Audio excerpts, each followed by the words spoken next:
আসসালামু আলাইকুম। আগে জমির খাজনা দিতে হলে অনেক কাগজপত্র নিয়ে ইউনিয়ন বা উপজেলা ভূমি অফিসে যেতে হতো, কিন্তু এখন আপনি ঘরে বসেই খাজনা দিতে পারবেন। আর এই জন্য আপনার কিছু দরকারি ডকুমেন্টস লাগবে। তাহলে চলুন জেনে নেই কি কি লাগবে।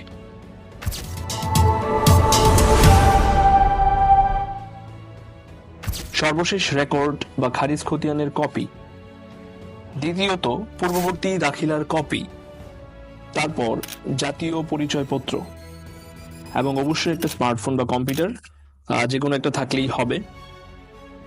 তারপর আপনি অনলাইনে জমির সঠিক তথ্য প্রদান করতে হবে, যেমন জমির অবস্থান অনুযায়ী বিভাগ, জেলা, উপজেলা বা মৌজার নাম, খতিয়ান নম্বর ও হোল্ডিং নম্বর।